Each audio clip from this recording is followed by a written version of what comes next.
K-pop demon hunters Saja Boy's breakfast meal and Huntrix meal have just dropped at McDonald's. They're calling this a battle for the fans. What do you say to that, Rumi? It's not a battle. So glad the Saja Boys could take breakfast and give our meal the rest of the day. It is an honor to share. No, it's our honor. It is our larger honor. No, really. Stop. You can really feel the respect in this battle. Pick a meal to pick a side. Ba-da-ba-ba-ba. At participating McDonald's while supplies last. Morning decisions. How about a creamy mocha frappuccino drink? Or sweet vanilla? Smooth caramel, maybe? Or a white chocolate mocha? Whichever you choose, delicious coffee awaits. Find Starbucks Frappuccino drinks wherever you buy your groceries. Is this your place? No, I live with my mom. Oh. Yeah. You hungry? Hey, Ma! Can we get some meatloaf?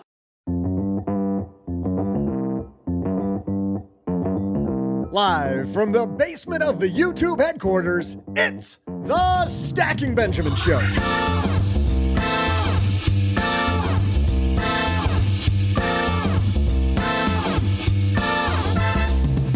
I'm Joe's mom's neighbor, Doug, and let's set the stage. It's your 40th birthday party.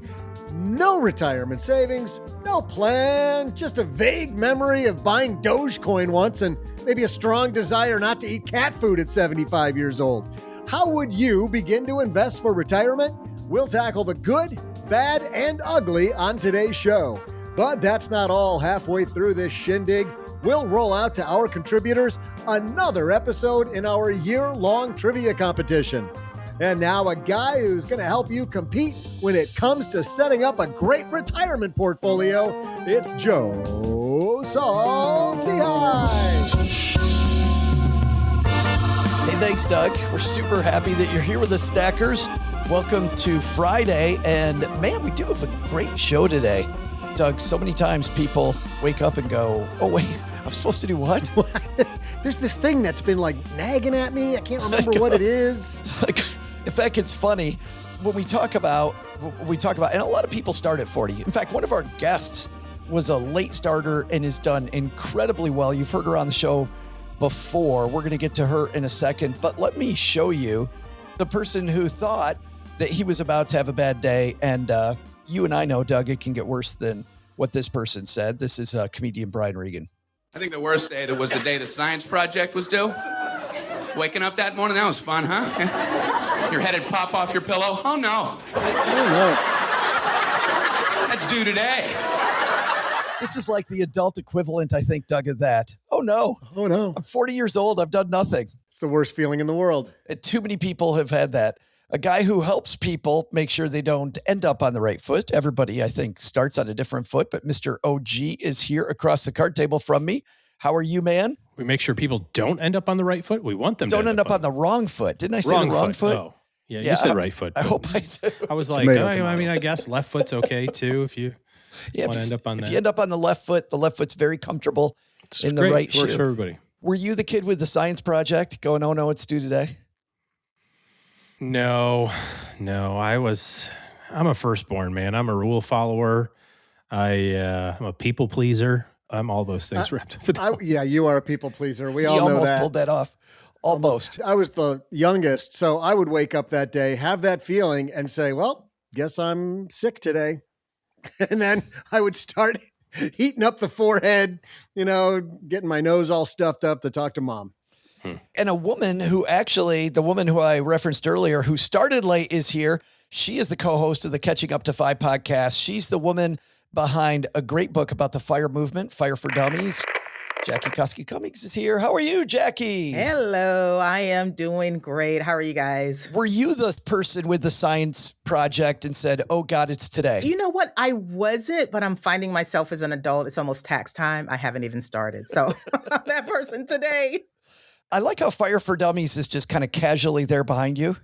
Yeah, I need to move that. It's over a year old now. So it's a time to scoot that to the side. I don't think so at all, because those lessons are timeless, and we're going to talk about some of them today. You are, by the way, not just somebody who really appreciates the fire movement and talk about it with your co-host, Bill. You're somebody who actually talks a lot about how you started late. You talked about it on this show. I do. I talk about it all the time because a lot of the fire movement, the way that it started, you had a bunch of 30-year-olds, and I was 38 when I woke up and got started. So just under 40. And I wanted, and as well as my co-host, I want to represent that piece of it, because to the general public, anything before 65 is considered early. Yeah, it is wild that inside the movement, they're like, what, you're 40? But to the average person, I bet there's a lot of people that saw this title of this episode and they're like, oh, good, perfect. I'm getting started right now. That's right. That's right. Most people have almost nothing for retirement. You know, you see all the statistics out there and all the research and things like that. So 40, you know, some people will consider that late. I was a little bit younger than 40, but you know, most people, that's when they're starting to think about retirement. Maybe they have a little something, maybe not. Jackie, 40's the new 30 now, right? That's right, baby. 40's the new 30. The new 30. And a guy who is hoping that very soon he has his 40th birthday. He is the guy behind the Retirement Answer Man podcast. Our good friend Roger Whitney is back. Roger, you turned 40, what, in a year or two? Oh, exactly. I'm 59. I had a month and a half period when my wife just turned 60. I'll just say that on air. And she was 2 years ahead of me for about a month and a half. It was awesome. Because you had an older woman you were married to. Yes, by a month and a half. And I was totally like Doug, except I didn't even go try to explain it to my mom. I didn't care that much. Roger, I don't know that we've ever talked about this. Were you an early starter, a late starter? How did you start your retirement journey? Oh, I was a late starter. In my 20s. I made way too much money and was way too cocky about my trajectory and spent future earnings. And I took all of my 30s cleaning up my 20s. So I started relatively late from a traditional retirement savings. The difference is I was investing in a business that could really compound my income quickly. Oh. And that was what ultimately saved me. And maybe we'll talk about building a shovel a little bit in this conversation. That is interesting. Yeah. Talking about income streams and how those work together. Well, you can see we've set the stage, everybody. I'm going to give the three of you, Jackie, OG, and Roger, I'm going to give you like a fictitious person here in just a moment. We're going to help that person get retired. Maybe you see yourself in that person if you're hanging out with us. Maybe there's little pieces of it. So grab wherever you take notes, whatever you take notes with, and we're going to dive in just a moment to this topic. But first, we got a couple sponsors who make sure that we can do all this live on YouTube and then on the podcast for absolutely nothing. We're going to hear from them. As our friend Paula Pant always says, it's absolutely free and worth every penny. We're gonna hear from them, and then Roger, Jackie, and OG are going to help you, even if you started late, even if it's way past 40, get moving. You may not know that when we started Stacking Benjamins, it was a blog. And even then, just the startup cost, I remember thinking, is this the right thing? And what if I write things and nobody comes, right?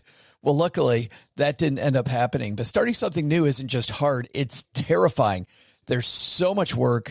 You're not sure whether it's going to work out. You're not sure if anybody's going to read it. And then we change it to a podcast. Is anybody actually going to listen, right?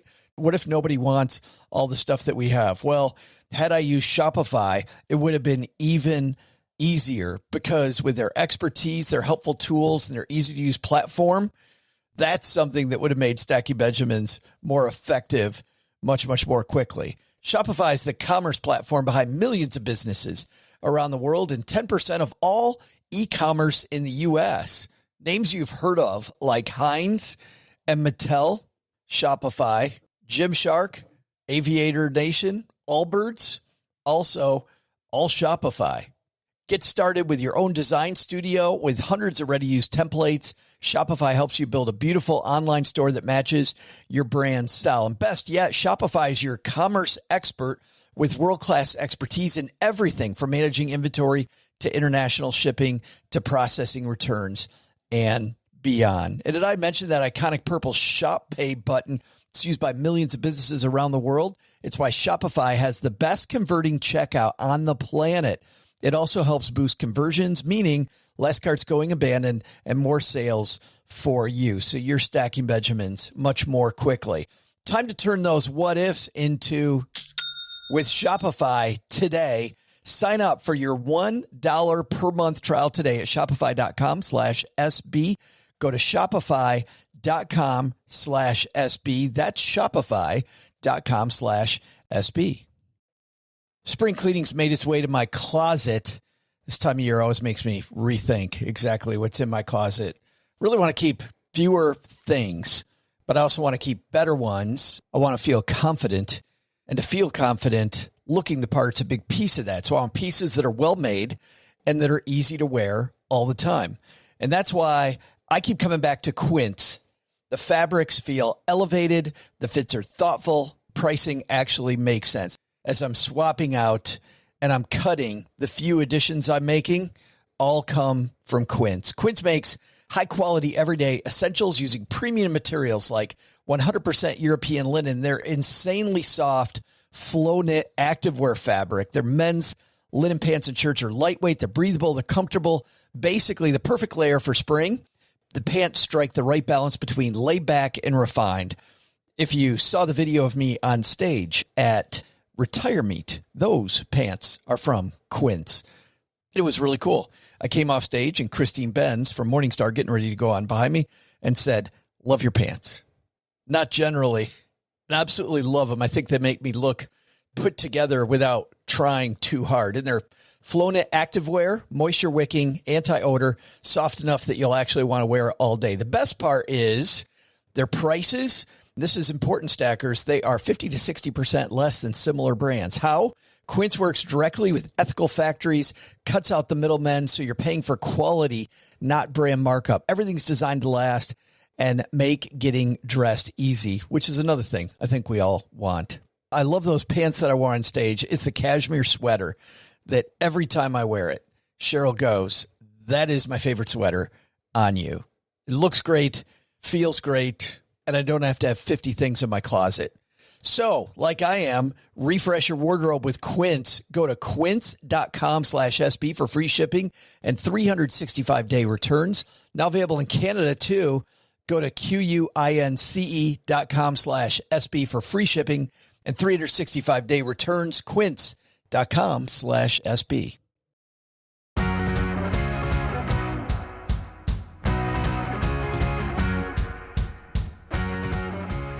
All right, often right here is where I say today's discussion is based on this thing that I read.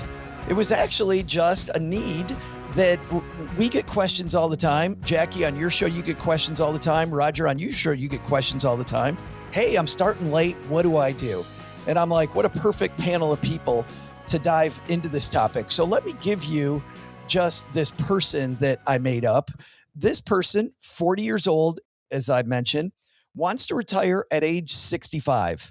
Their income, well, let's say they're middle class, maybe they make $75,000, $100,000, no savings. And let's do this too, guys. We're just going to take the pension today out of the game. They have absolutely no pension. All right. Jackie, how does this relate to where you are? Is this a crisis or is this totally fixable? It's absolutely fixable, but it can feel like it's not. I think when people finally wake up, let's say in their 40s, and they're like, I have not saved near enough, or I've saved nothing.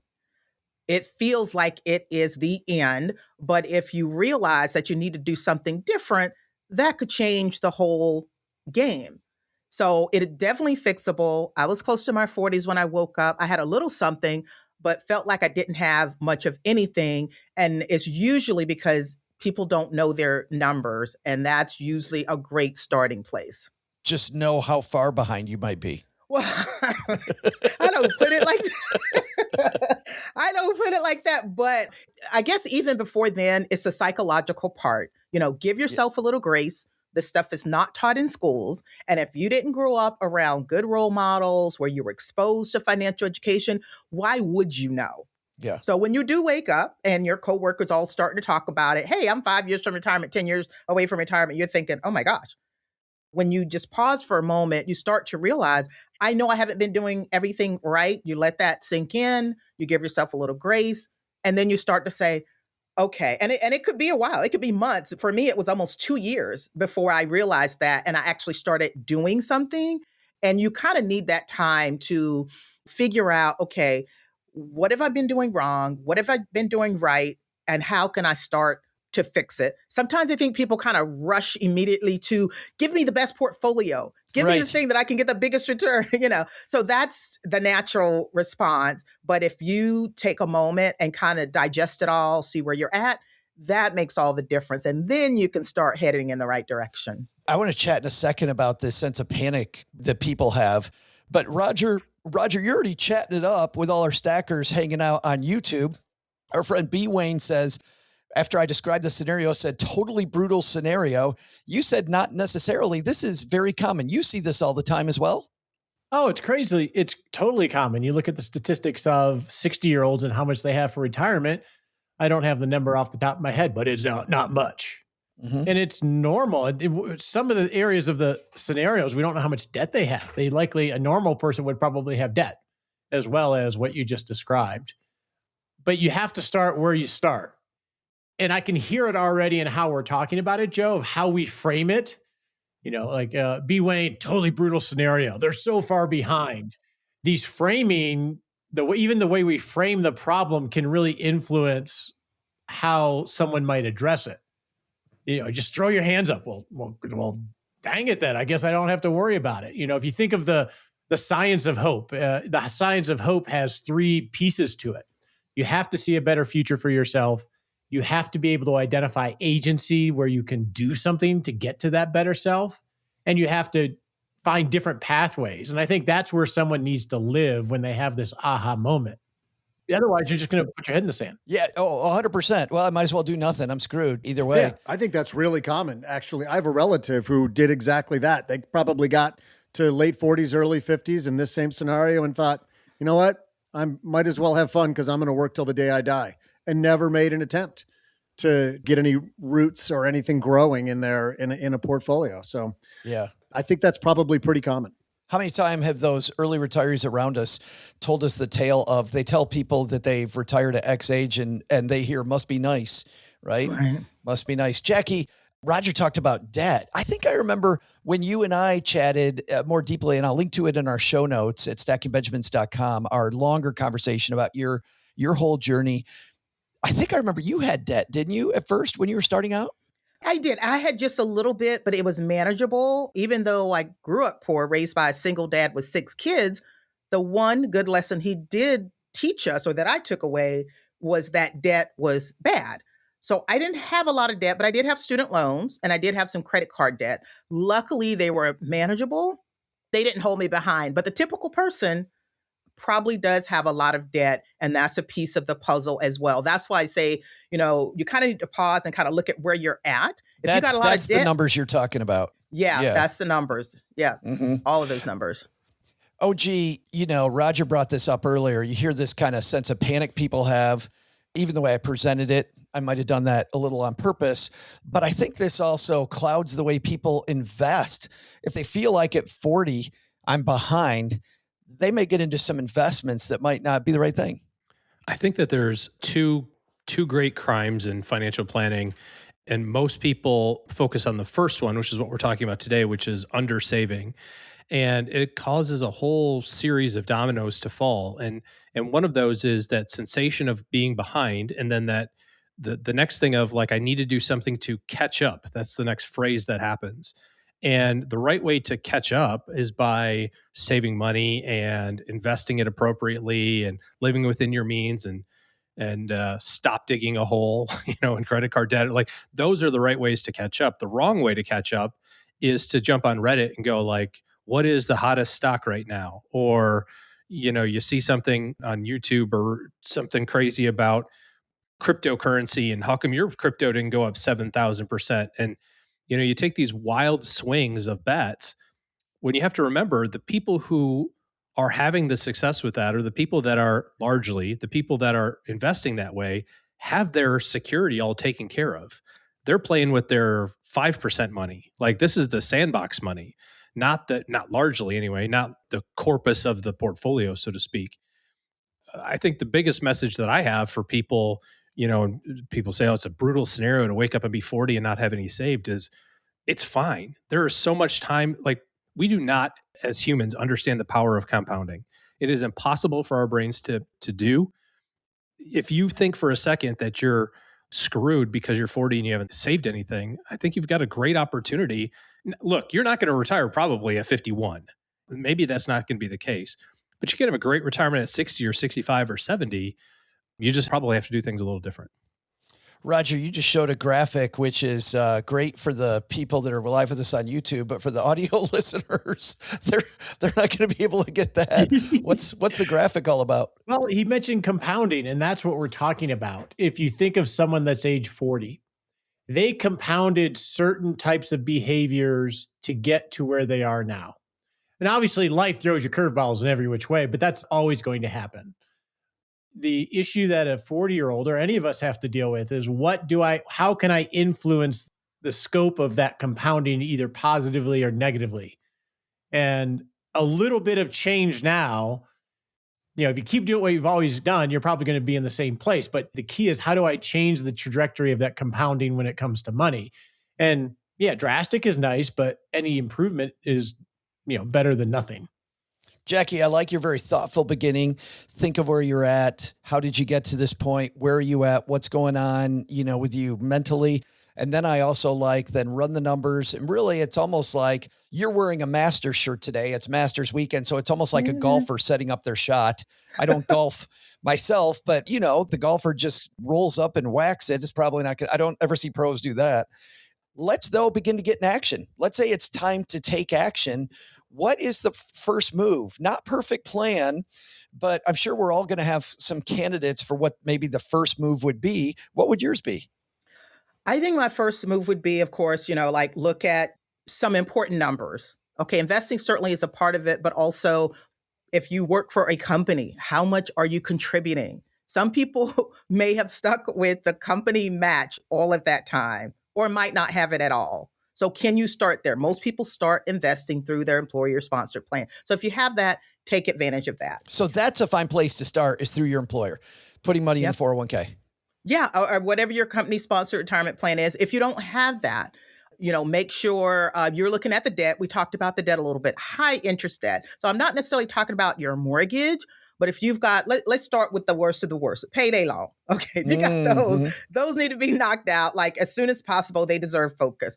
Maybe you're living above your means and you've got a 28% credit card interest rate where you've got thousands of dollars that you're trying to pay off. That should be lined up. You should have a plan for that. Now, I'm a believer in the fact that we are all masters at multitasking.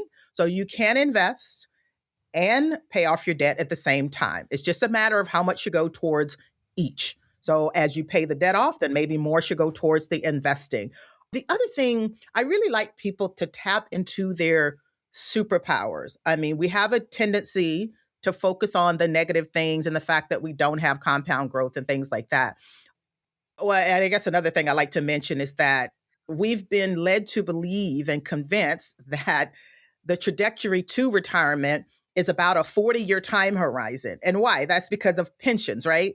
Sure. Well, really, when we dove into it with some late starters and track them, and including myself, it's more like a 10 to 15-year journey. So you could have some compounding. So I started at 38, woke up, and by the time I was 49, I was to the place where I'm like, wow, this is crazy.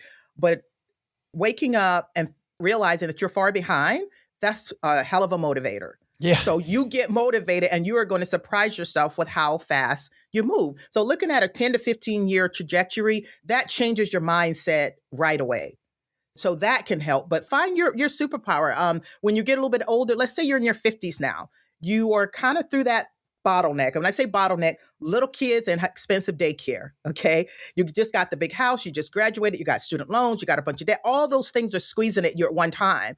Well, by the time you're 50, maybe the kids are grown and out of the house. Maybe you don't need the big house anymore. You don't have the expensive daycare. There's just so many things that open up. In your 40s and your 50s, typically a lot of people are at their peak earning years. So there's a lot of things working for you that I think, sometimes we're too hard on ourselves and we don't think about those things. So can any of those pieces help you move a little faster? We talked about this on Monday's show, OG, about ways to cut your spending. And Jackie's kind of talking about, do I value this stuff anymore, right? But she also said that putting money into this retirement plan, just the match, didn't say this, Jackie, but insinuated, I would believe, that that's a mistake. What's the number we should shoot for? I mean, it might be individual person to person, but is there Is there a number that I should say, hey, let's see if I can do this percentage, and if I can, I'll back it down? Well, wait a minute. That one's for OG. Yeah. Okay, that's for OG. Okay. Jackie's on a roll, man. I'm just a willing Go participant. get it, OG. I'm throwing it to you. Stay out of the way. She got it all handled. I was thinking about the scene from Austin Powers where he goes, $1 billion. Like I was trying to think about that. Yeah. I don't know that there's a correct number, like a percentage to have or, shoot whatever. For 20. And if you can't do it, go 15 Well, I guess the way that I would think about it is a little bit more about progress and not like this ideal number. And what I was kind of encourage people to look at is, can we figure out a way to increase our savings in such a way that it doesn't hurt? And there's two different ways to do that. There's the tear the Band-Aid way off and you go, okay, this is just going to suck. And I need to go from nothing to I need to be saving 20%. And that's going to cause a lot of upheaval, and maybe you're the person that has been doing the 401k to the match and you're getting your 3% and 3% match and so on and so forth. Can you set it up so that in June, you increase it to 4%? I mean, if you're making $100,000 and you increase your savings by 1%, that's $1,000, right? Divided by a month, that's $83 a month. If you get paid twice a month, it's like 40 some odd dollars a paycheck. I'm guessing that we probably don't miss the $40, like for some people. And I get for other people, they would. So a lot of this is trial and error. And, I would also say for some people, the right answer is put it at 20, find out where the pain is, and then back it down to 15. Like put the heavy weight on the bar and see if you can lift it and see what happens, right? I mean, as long as you got a spotter, you're good, right? You kind of know thyself there a little bit. But if I was setting this up, if I was 40 and saying, okay, hey, I have been doing the match. I do recognize I'm a little behind, air quotes, and I need to do a little bit more. How can I automate this? If you can say, well, every 6 months, I'm going to add a 1% to my savings rate. Yeah, it's going to take you 5 years, but in 5 years, you go from 3% to 13%. Like that's a pretty profound change. And it's going to feel like a non-event the entire time. So see if you can automate the change to make it something a little bit more palatable on the lifestyle. I love that idea of Jackie saving through work, Roger. And this will be our last question before we take our mid-session break. What if you are working for a company that doesn't have that retirement plan? Is there a way to set up the thing that Jackie's talking about? Because essentially what I love about that, Roger, you hide money from yourself, right? I mean, it's automatically gone. Can you set that up on your own? Yeah, well, you can set up an individual retirement account and contribute. You're not going to get a company match. But can I go back to another point that I think is really important in terms of where to start? Nope. Of course you can. When you realize you have this moment, I'm 40, I have no money, and I got to deal with retirement, our tendency is to want to take drastic action. And there's a risk with getting shot out of a cannon with motivation to totally change your life. And then you slowly come back down to earth because it's not sustainable. What I think is probably an approach that we should consider, and I'll use a health approach as an example because I've been doing this for 15 plus weeks, is actually to go micro and start to connect dots and pay attention to every dollar you spend and every dollar you save and make micro adjustments. So as an example, let's use food as an example. If I have a target of a certain amount of calories and I'm tracking every single calorie that I eat, my choices change. I'm not going to eat mixed nuts because they're calorie dense and low protein. When I'm at the store, I'm going to say, oh, wait, do I want to spend that much calories on, ravioli when it's not going to give me what we want? It helps to change the individual habits. I thought the answer was yes, but anyway. I know. Yeah. I was like, ravioli is still yummy, Roger. I know it is.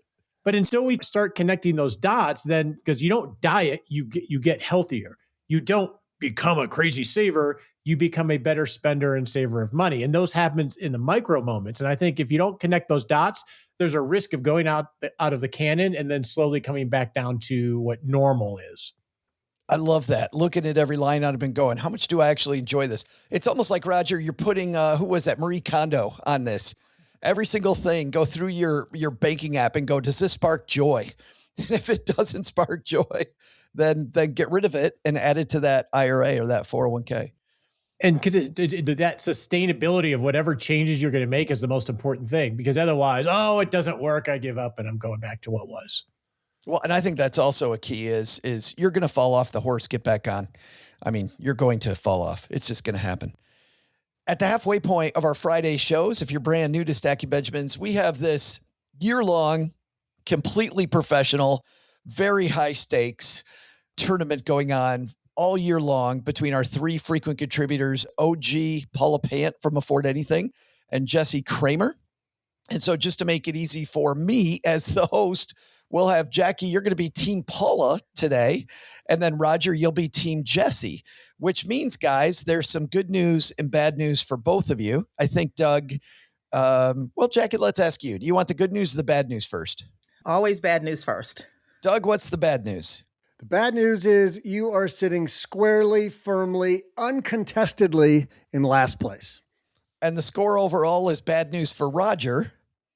Yeah, because he is also sitting in a very comfortable second place. Yeah. No one's really challenging you for second. So our overall score is the Prince of Darkness OG. He has 7 points.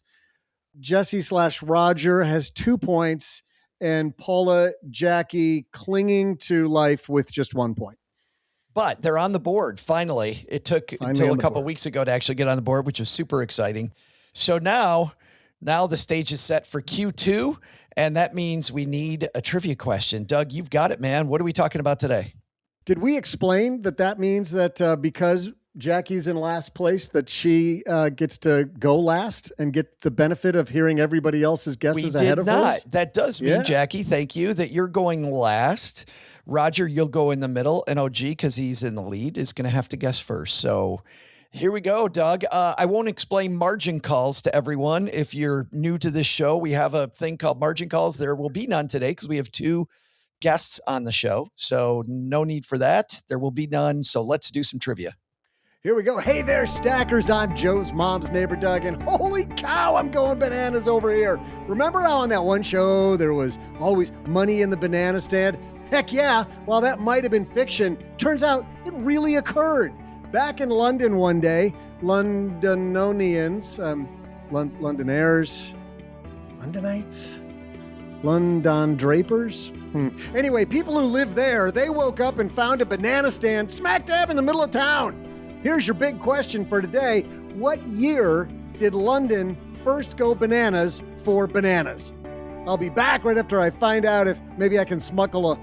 I'm not going to smuggle anything, but I'm going to figure out if I can smuggle a couple of bananas down to the basement. Come on over if you want to try one. They're delicious.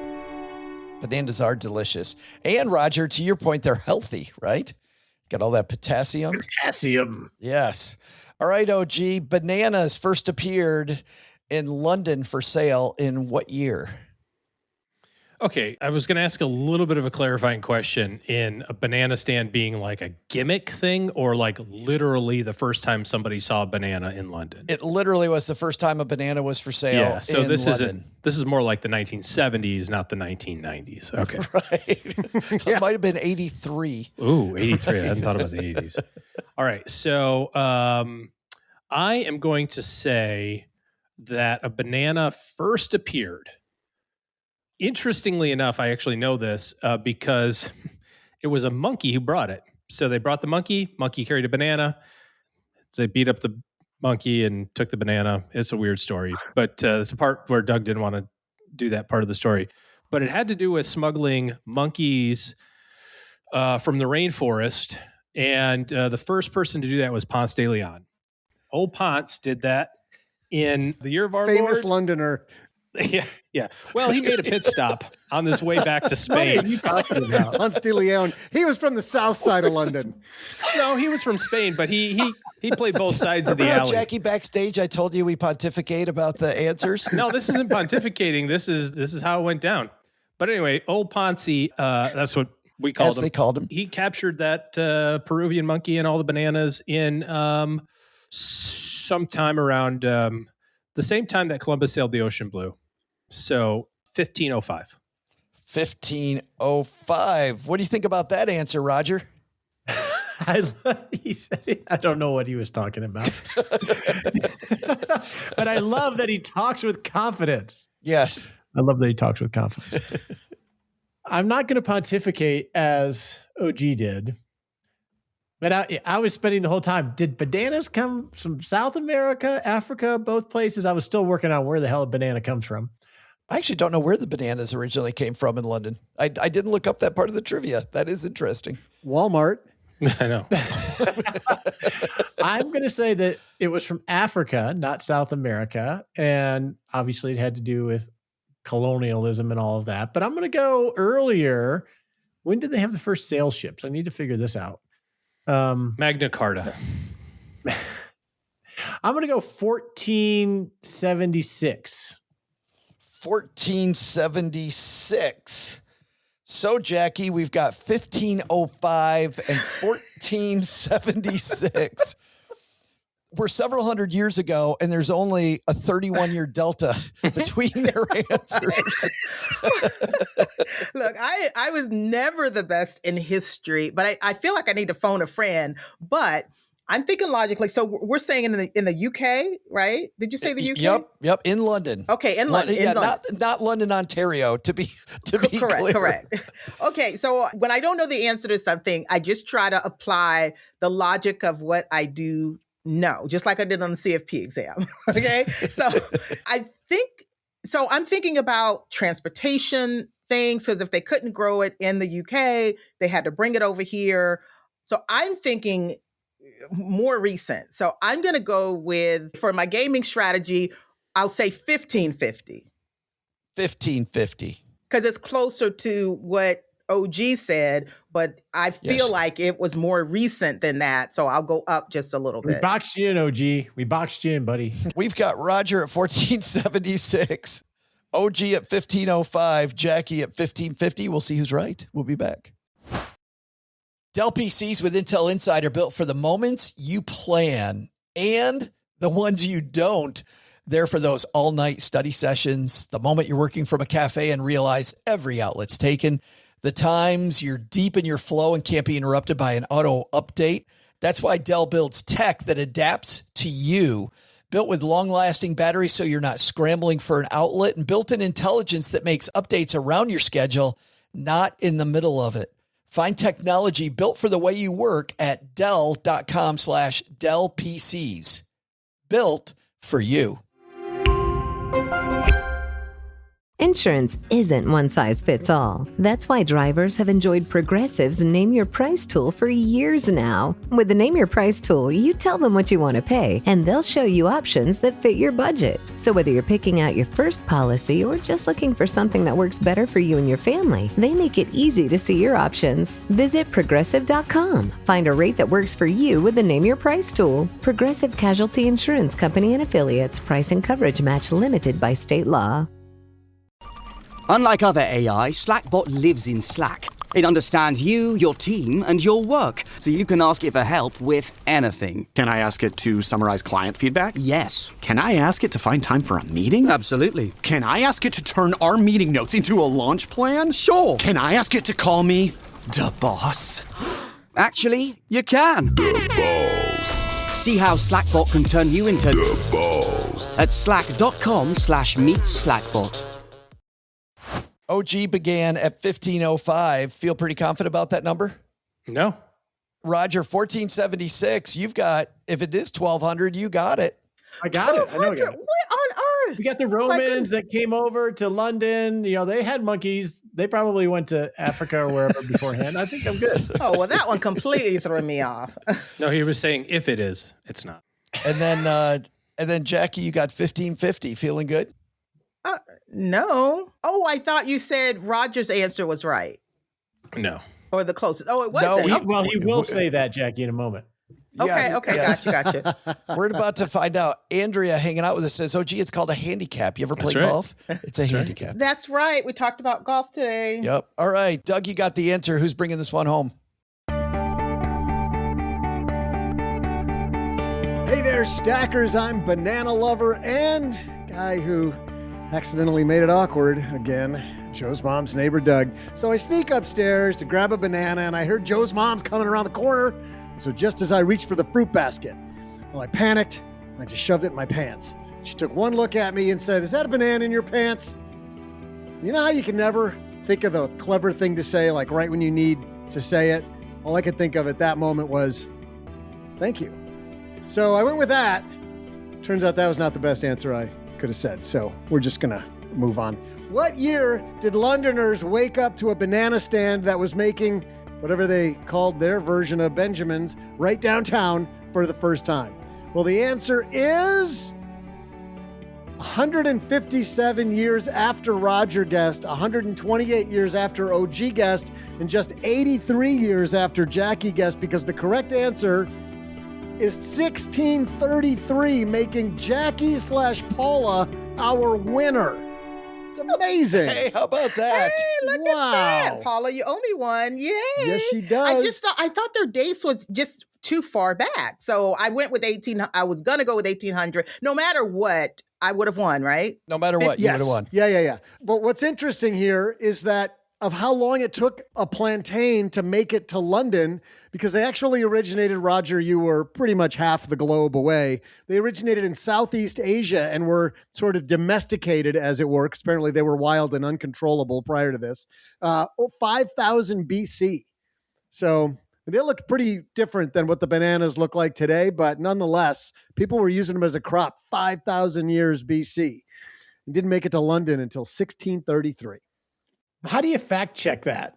Seriously. I got a guy. I got a guy. We're going to go bananas for the second half of our conversation about you start at age 40. You think that you're late. What are you going to do? And I love the conversation so far. You're not late. And we've got this miracle of compounding. And we're not just compounding returns. We're also compounding behaviors. We're compounding the things that we do to make a difference when it comes to getting what we want for ourselves, which is, in this case, the goal is a great retirement. All right. You got money to invest. Where does it go? I want to give you some types of investing. And I know, Jackie, in your book, you go over all these different strategies of investments, but there's a lot of talk from one corner of the universe about dividend investing, right? And about, I want more dividends in my portfolio. For people that don't understand dividend investing, do you mind just doing a very brief, here's how that works, what that means, but then how do you like it? Let's put your take on dividend investing versus maybe other ways to invest. Are you throwing that to me, Joe? No, so as far as dividends, so for me, I also have a single stock portfolio. So that's looked at a little bit differently. So sometimes people do want the blue chip stocks because of their great dividends. We know that dividends isn't really giving you more money overall. It's just giving you a portion of their, profits of the company, and they pay it out to you by, sending you a check every quarter. I look at dividends as a representation of other areas of strength of the company or not. So I keep that in mind. I think some people might be attracted to the whole idea of dividends because they don't have to sell shares to be able to get it. But you really should be focusing on the overall, return, the growth of the stock or the index fund versus, and the dividends along with it. And because most people don't really understand how dividends work, sometimes an explanation of that will start to make sense to them because some people just think that's just a free extra bonus that I get every quarter. So the education piece of any type of investing is probably one of the most important things. And I suppose if you are thinking about retirement, it's a nice way to get sort of some fixed income or cash. So that's okay. But I think there's some education around doing that because it could work for your strategy, whatever your strategy is.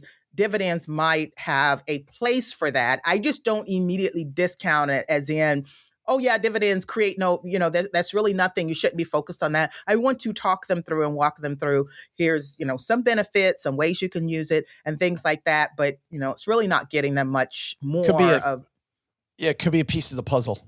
Yeah, I think it could be a piece of the puzzle, but a lot of times people are confused about how that even works. So it probably warrants a little something. Well, and I think my brain was ringing the bell on what Jackie was saying, Roger, because when I hear about dividend investing, the number one thing is you don't ever have to sell your stock. It's like you still got the mountain of stock.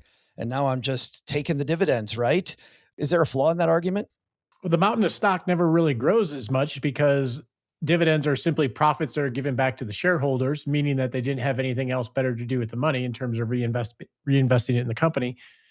Separately, if you're taking the dividends, you're not reinvesting in the company or in even a mutual fund, you can reinvest or take it out. I think for someone that's 40, the key issue is I have to build wealth. I need capital appreciation, and I have a 15-year time frame in the fact set that you gave us. We hear all these things because we love to talk tactics, but tactics are after you have a bigger strategy, and it's really capital appreciation. Keep it as simple as possible which is going to be not thinking about dividends or sectors or all of that. Buy a portfolio and focus on the things you have the most agency over. So I think it's premature for someone at 40 thinking about retiring at 65 to even be thinking about these tactics. I really like OG. The other thing that Jackie mentioned too, which is it's all kind of same, like dividend, capital gain, your stock goes up. Yeah, it might send you to panic a little bit because you're selling some of your stocks, but a return's a return, isn't it? I mean, it is. And the taxability of it is virtually the same too. So it's like, well, I didn't want to sell a stock and pay taxes. It's like, well, but you get dividends and you pay taxes. So tomato, tomato. It's all return to shareholder, like Roger was talking about, one way or the other. It's the company made money and now they have to decide how best to use the money. And sometimes they decide to use it to buy more stuff or build more product or invest in research or whatever. Sometimes they use it to reward existing shareholders. Sometimes they use it to line their own pockets. Right? It's like there's all sorts of ways you can use profit as a company. And I think what's most important, especially like Roger was talking about here, dividends, capital appreciation, whatever, it's all return. And if you're taking some of that return off the table every year, you're going to have a slower growth of your overall net worth in the time where you are trying to compound it as fast as possible. So dividends are neither good nor bad. It's just if you're going to use it to supplement your lifestyle, especially when you're 40 or 50 or not retired yet, basically, then you're taking a little bit off the table in terms of your compounding in the future. Fun fact, did you know that NVIDIA pays a dividend? Oh. They do. A tiny little one, but, hey, that's something, I guess, their leadership. Get the hot company and a dividend. Right. And that's what I love, to have both. And it also depends on where you have the money. If you have it in your retirement account at work, then the dividends are going to get reinvested, so you don't have a choice. But if you have a brokerage account, then you have all those things that OG was talking about. We see lots of channels, Jackie, in the personal finance space that talk about real estate, the magic of real estate. Mm-hmm. This person, 40 years old, just starting out, doesn't have anything. Where does real estate fit in that portfolio? Yeah, in my way, the first thing would be if you own your own home, you're owning real estate. Arguable, some people don't even call that an investing, but it can be beneficial to you. Mm-hmm. Like, for instance, I've been in my house for a really long time, and some people that are 40 or older, potentially they could have been in their house for a while. Maybe they have a really low interest rate, so that may be something working to their benefit. But if you have not done real estate before as a wealth building tool, like, you are investing in rental properties or something like that, or Airbnbs, it's probably not the time to really start something new. But if you do it, make sure something that lights you up. Like, real estate may not be your thing, but there's a lot of buzz out there that says, hey, real estate is a quick way to do it, and that can help you catch up. Maybe if you're interested, but you're not going to stick with it if it's not something that really interests you. And if you've never done real estate before, I don't know if turning 40 and being behind is the right time to do it. If you've already got experience with that, then maybe. Might not be the right fit. It certainly didn't light me up, Roger. I don't know if real estate lights you up, but when you see wife's people still trying to figure that out, Joe. The real estate thing was so ugly. Where do you stand on real estate for this person? I agree with Jackie. Real estate, I'm assuming we're talking about single family properties or buying a commercial building, etc. Yeah. The beauty of real estate is leverage. That's where the magic happens. If you go into real estate, you're going into a business. So it's really, do you want to be in a business that happens to be real estate? And the way to get the real returns in real estate typically are with leverage. And leverage introduces a lot of risk. And I think it's, do you want to go into business? Is that really where you want to spend your time? And are you willing to do it for a long period of time? And that's a really different kind of decision. I think it's better for, the fact set that you gave us, somebody to walk and build the habits before you start thinking about going into a business such as real estate. Yeah, I think, and it's funny, we had a TikTok minute, OG, if you remember, this guy saying not only go into real estate, but flipping houses. Roger, of all the businesses out there, real estate as a business, buy a house and long-term hold it, and maybe have a renter is maybe low impact business, can flare up from time to time. But the flip, somebody was telling somebody to do a flip right out of the gate. And I was like, you're telling them to do a full blown business. Where do you see OG real estate in a portfolio of this person? From an investment standpoint, I have a hard time, unless your expertise is in real estate, using individual property. I mean, just conceptually from a diversification standpoint, what's going to be better, a real estate mutual fund or ETF or one rental property in hometown USA? Like if I'm going to have real estate, I want it to be as diversified and as liquid as possible and not literally have one thing, unless that's my expertise. If I'm a realtor or, I have some family connections or something like that. Your real estate story and mine are very similar. We both hated doing it. I think mine's a little different and I got lucky on timing. And so on paper, it looks like I hit a home run, which I did, but it's because I like closed my eyes as I had the bat in my hand and just swung and the bat hit the ball. I didn't actually try to hit the ball. It just happened.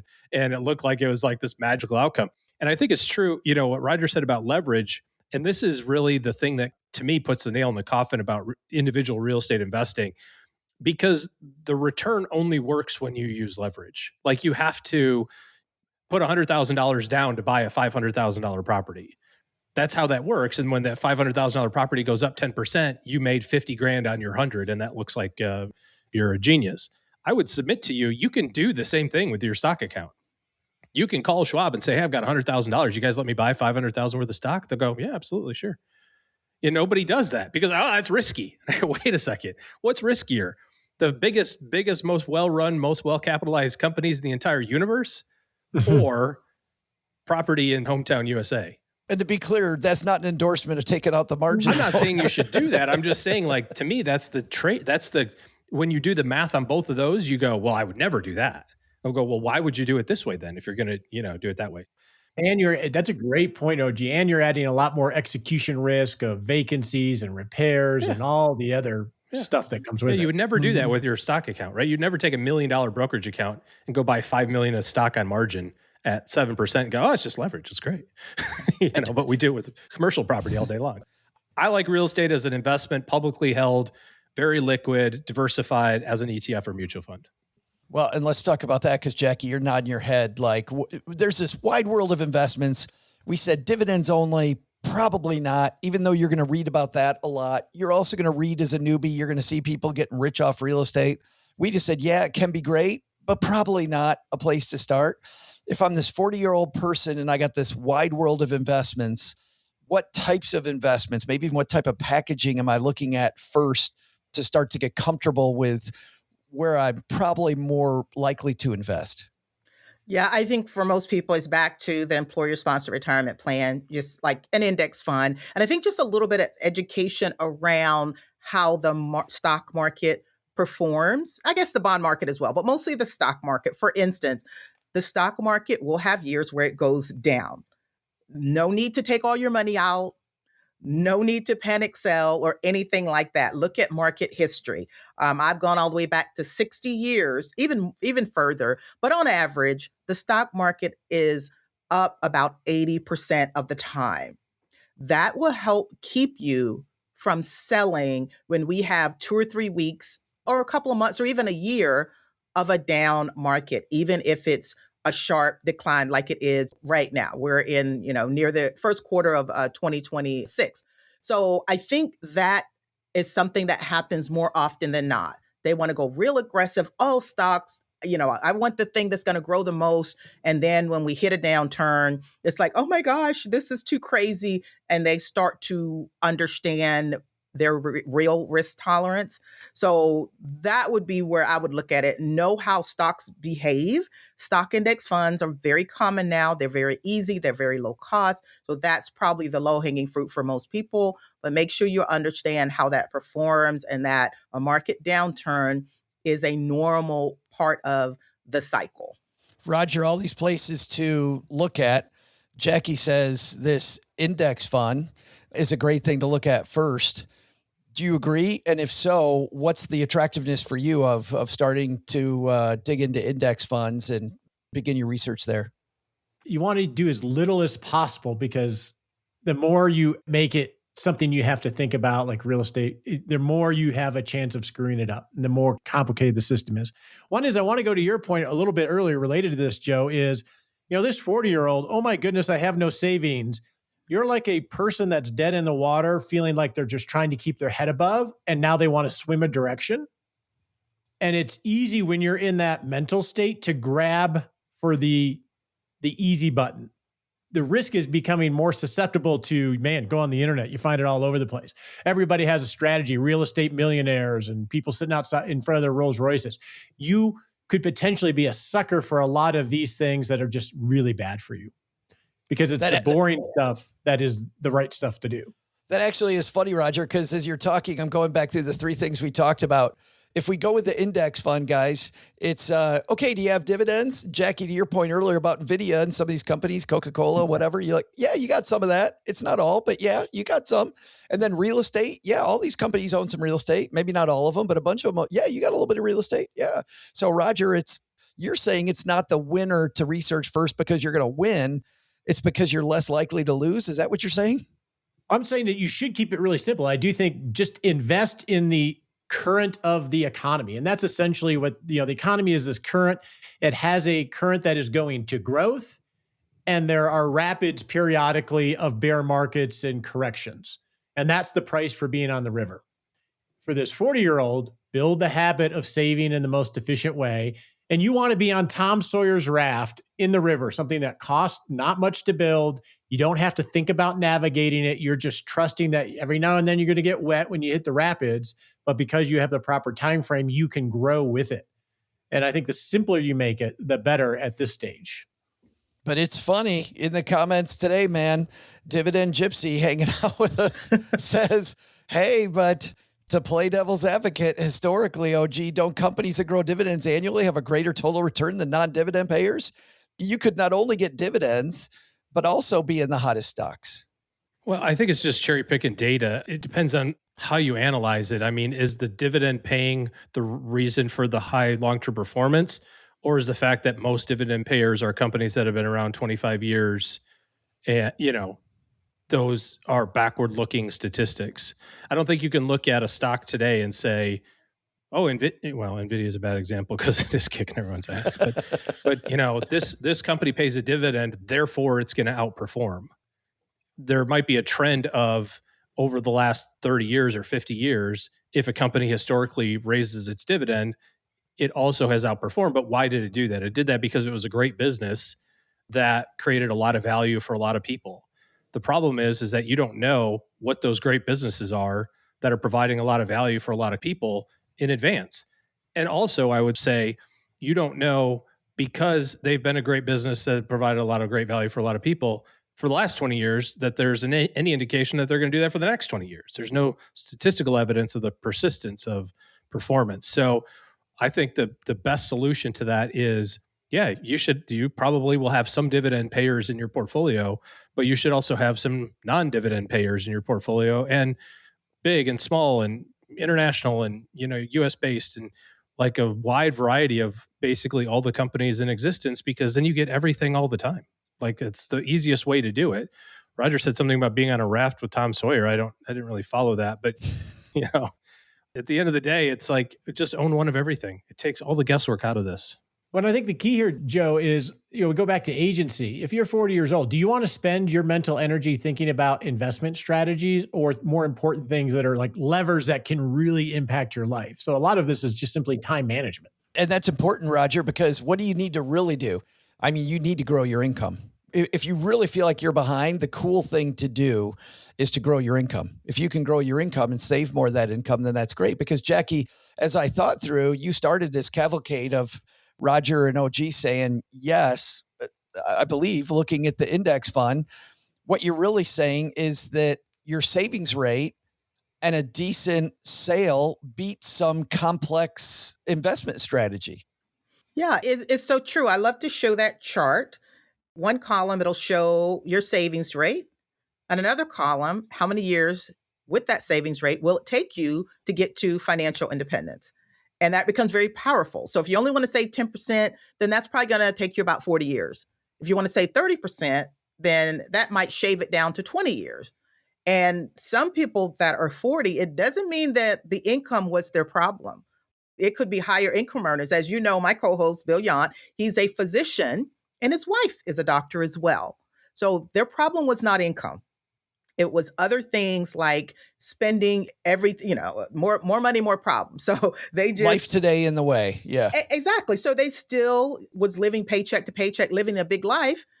And when they realized that they did have a big shovel because there were just a lot of crumbs falling out of the bottom. And once he identified that, he just became smarter with how he spent his money. Before he spent first, saved last, he reversed that and said, now I'm going to save first and spend last. And in about 10 years, he got to that place. So even for high income earners, unfortunately, this can be a problem as well. And that's why you kind of stop for a minute and say, wait a minute, let me see where things are at, because the income might not be the problem. The debt might not be the problem. It could be a lot of different issues. The better you are at identifying the problem that caused you to be behind, the more likely you can start to close that gap and start your path in the right way, because it's just not the same for everybody. I love this, guys. If you're 40 years old and you're hanging out with us listening, it's not too late. Savings rate matters more than getting clever. Simple beats complex. There are multiple valid paths, but some are more valid than others. So do some research. And I think action beats perfection. Like don't try to create the perfect thing. Just get moving. Get moving. I like what you said earlier, OG, that you know what? Just get started and it's going to make it better than it was yesterday. Might not be perfect, but it'll be better than it was yesterday. I think that's a fantastic place to leave it. It is Masters weekend. And Jackie, you've been to the Masters twice? Yeah, 3 times actually. I went to the practice rounds. Yeah, the practice rounds twice and the actual Sunday tournament once when I was in college. Well, the cool thing is I'm going to ask OG what he's doing, and I bet it's sitting on the sofa watching the Masters. I've got a little after-school activity this week, kind of middle of the spring for that. So I will try to watch as much golf as I possibly can between that and pedaling my rear end up and down. I was going to ask you about that because a lot of stackers asking about how the bike is going. So far, so terrible. It's but you're doing it. It's okay. No, it's fine. I enjoy being outside. It's very structured, which is what I need. Every day I don't make stuff up. I just literally look at the calendar and see what the coach put in there. It's 4 hours. Okay, here we go. I'll see you later. And I just get my ass on the bike and go. So you've seen every trail in the area.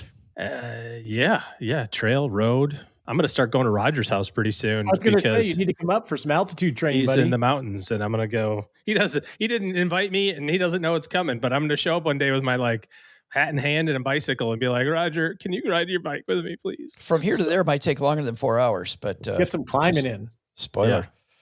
Jackie, thank you so much for hanging out with us again. We've got the beautiful book behind you. People can get that everywhere if they'd like. Fire for Dummies. Learn about the fire movement through the amazing Jackie. I got to ask you about 2 things. Number 1, what's coming up with you and Bill on Catching Up to Fi? Yeah, so Catching Up to Fi, we focus on late starters on the journey to financial independence. So this is squarely in our space. And the other thing is I've been getting very frustrated about 401ks that are offered to employees. They're confusing. The name of the funds are confusing. People don't know how to do them. And most people sit with the default for a very long time. And I hate that because that is a backbone of most people's retirement these days. So I created something called the Great 401k Cleanup, where I put a guide together on how to clean up your 401k in less than an hour. Awesome. And you got to tell us where to get it. Yeah, you can come on over to Catching Up to Fi. We just did an episode that walked through the whole thing, and you can download the guide and just a 1-page checklist just from going to the podcast, and it's in the show notes there. But that's where we've got it. And I just am trying to share that with everyone. Listen to the podcast, download the guide, and you'll be good to go. Share it with, we got smart people on here, Joe. So they may not need it for themselves, but if you have younger friends, family, nieces, nephews, kids, they're going to be looking to you for help. And that guide kind of helps you do that. 87 choices. And there are 4 good ones buried in there. Exactly. I see that all the time. It's a shame. It's great seeing you good. And thanks so much for helping our stackers today. Yep. Mr. Whitney, what's coming up at the Retirement Answer Man? By the way, you are permanently now in Colorado? No, I'm officially a resident of Texas, but in Colorado currently. Yes. Occasionally visit Colorado. Yeah. I'm with you, Roger. But we got to talk about what's happening at the Retirement Answer Man, the Rock Retirement Club. Well, this month in April, we're answering listeners' questions, but I'm excited about May because May, we're going to have an associate of Marie Kondo come on and talk about decluttering for retirement. Wow. I didn't even know that. And I brought up Marie Kondo earlier. I'm feeling I know. It's amazing. You can declutter obviously your home and everything else to re-nest, I call it, for your new phase of life. But also there's a lot of decluttering that has to happen financially because you sort of gather old 401ks and IRAs and these things that you thought you were going to do. So we're going to have a whole month-long series on decluttering. And that's at the Retirement Interman podcast, where finer podcasts like Catching Up to Fi and Stacking Benjamins are found. We'll link to all these great shows in our show notes at stackingbenjamins.com. We also have a friends page, and you guys are both on our friends page on Stacking Benjamins as well. You can find the shows we think are pretty damn cool on that page as well. All right, that's going to do it for today. Thanks to everybody hanging out with us on YouTube. We're super happy that you're here. Speaking of, if you've got a friend who is this 40-year-old who's just starting out, maybe send them to this episode because that you guys really nailed, I think, a lot of the key issues to begin what's going to be a much, much longer journey than the 1 hour we took, but it's a wonderful place to start the trip. Doug, you got it from here, man. What should we have learned on today's show?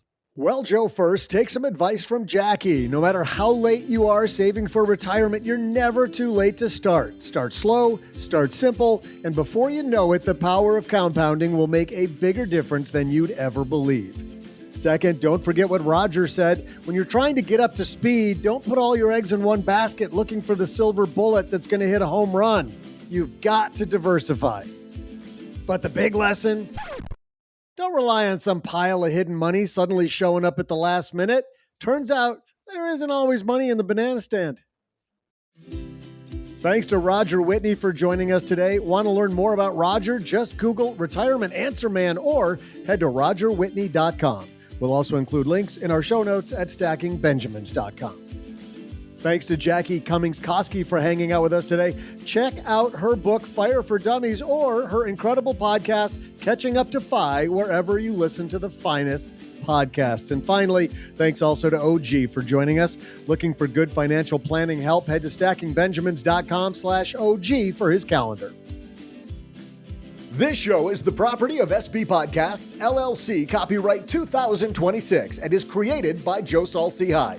You'll find out about our awesome team at stackingbenjamins.com, along with the show notes and how you can find us on YouTube and all the usual social media spots. Come say hello. And oh yeah, before I go, not only should you not take advice from these nerds, don't take advice from people you don't know. This show is for entertainment purposes only. Before making any financial decisions, speak with a real financial advisor.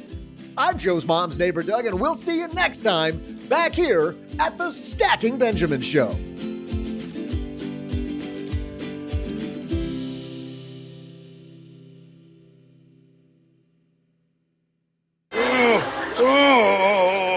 What's wrong with you? It's either this show or indigestion. I hope it's indigestion. Why? It'll get better in a little while.